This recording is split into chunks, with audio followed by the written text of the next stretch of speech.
서울 상봉동에 그 오피스텔 하나 가지고 있는데요. 네.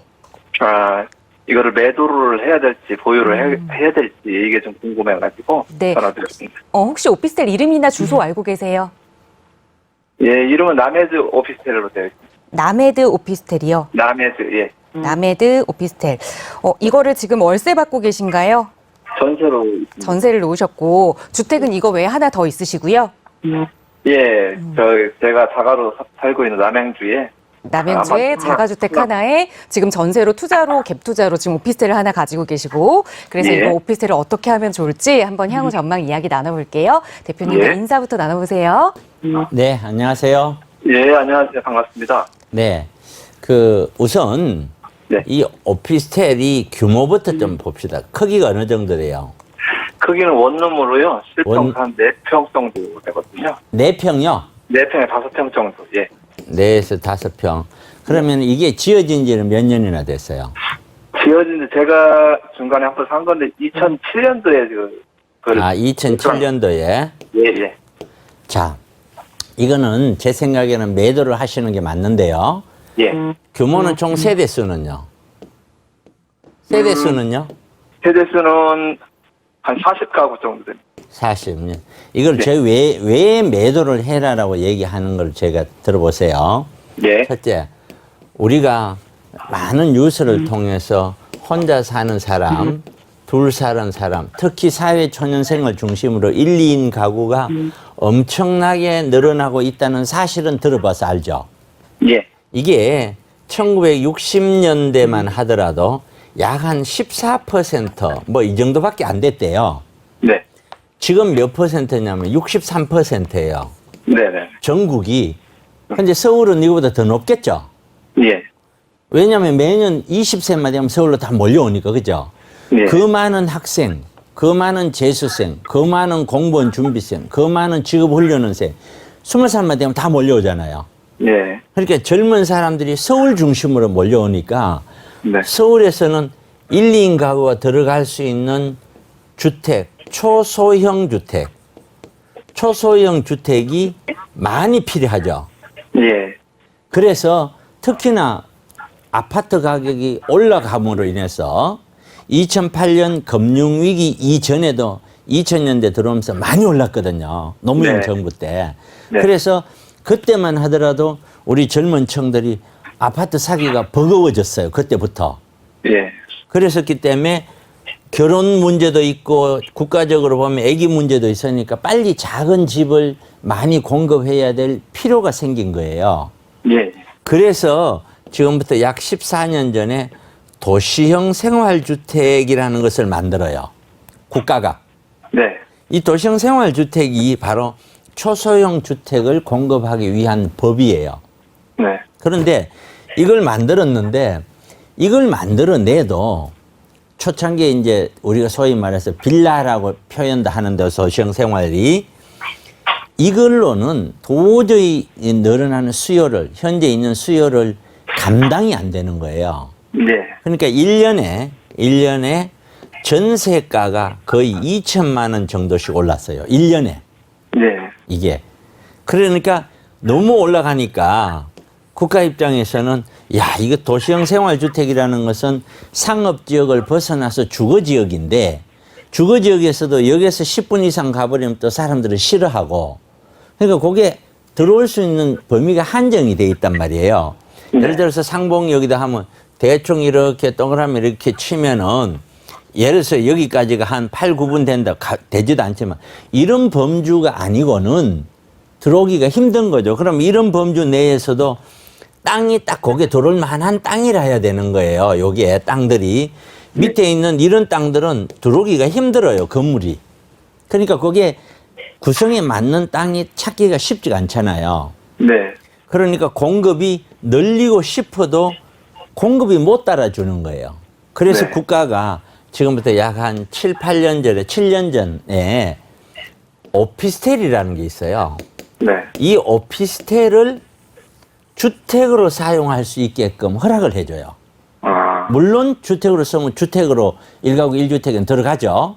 네. 2주택은 주택 수대는 들어갑니다. 지금도 그렇고 과거도 그렇고 주택으로 임대를 주면 무조건 주택에 들어가는 거예요. 이게. 그런데 그렇게 됨으로 인해서 이제 역세권의 상업지역, 준주거지역 중심으로 오피스텔이라는 것이 들어오기 시작을 한 거예요. 네. 근데 지금 우리 그 시청자분님이 갖고 계신 거는 그렇게 허락하기 이전에 지어진 거예요. 예. 그때는 전부 원룸이 거의 대다수예요. 네. 원룸이요. 그러다가 이제 그거 허락함으로 인해서 투룸이라는 것이 나타나기 시작을 하는데 그것이 지금부터 5, 6년 전이에요. 네. 그 오피스텔 투룸의 역사는 풀어주는 건 7년이지만 입주으로 보면 5, 6년밖에 안 돼요. 네. 근데 그것도 전세가 너무 비싸 올라가니까 이제는 3년 전부터 방 하나 거실 하나 1.5룸이라고 들어보셨죠? 네. 종전에 큰 원룸 형태를 반으로 나눠서 구분해서 만드는 그 1.5룸 형태가 왜냐하면 가격 부담 때문에 그것이 지금 주를 이루다시피 많이 나와요. 현재. 네. 그게 오피스텔 흐름이에요. 자, 그러면은 우리 시청자분님이 갖고 계시는 이거는 그리고 하나 더. 오피스텔의 장점이 뭐냐면은 다세대나 도시형 생활주택에 비해서 일반적으로 일반적으로 보면은 다세대 빌라는 한 건물의 세대 수가 뭐 20, 30세대를 크게 안 넘어가잖아요. 네.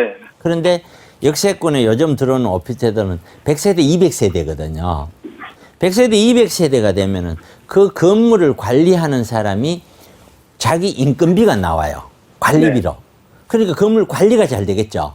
네. 그런데 20세대, 30세대 가지고는 관리비 받아서 자기 인건비가 안 나와요. 그러다 보니 이 건물 관리가 제대로 안 되는 거예요. 그래서 거의 대다수가 그 동네에 있는 중개업 하시는 분이 관리를 한다면서 앉아서 관리비 받아서 관리비 정산해주는 공용 관리비, 그걸 거의 형태로 관리라고 하는 거예요.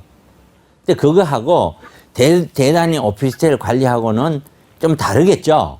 예, 예. 그러면은 지금 형태가 그러니까 지금 있는 이 형태는 지금의 형태로 보면은 초역세권의 1.5룸 적어도 뭐 6, 7평, 8평 정도 되는 크기 그리고 또는 대규모 이런 형태 같으면은 가져가라라고 얘기하는데 얘는 오피스텔이기 때문에 오피스텔이긴 하지만 세대 수가 작고 규모가 작고 지금 오피스텔을 허락하게 한 6, 7년 이내 된 그런 형태하고는 많이 떨어진 종전 오피스텔이에요.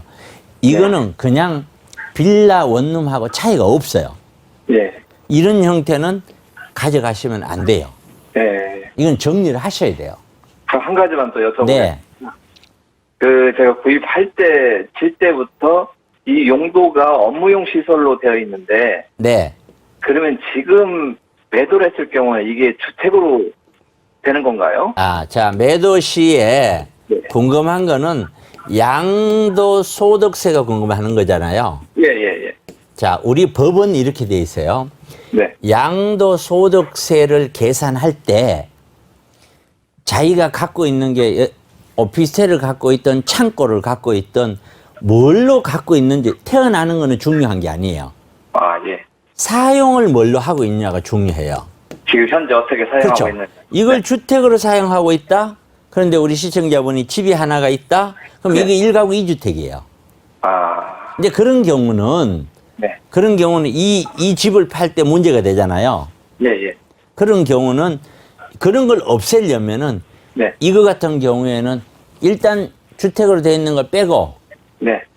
빼고 나서 어떤 형태로든 사무실로 저렴하게라도 네. 줘서 한 6개월, 1년을 사용을 해요. 네. 그런 다음에 팔면 되겠죠. 네. 그러면 사무실로 되는 거예요. 아. 그게 우리 깜깜하네요. 법이 그래요. 양도시에는 네. 네가 갖고 있는 물건이 네. 처음에 탄생된 거는 창고로 탄생됐든 사무실로 창고든 뭘로 탄생됐든 네. 네가 쓰고 있는 게 현재 주택이다. 네. 그럼 주택으로 봐버려요. 아. 양도시는. 네. 그렇게 참고하면 되겠죠? 예. 네, 고맙습니다. 아이고, 네. 감사합니다.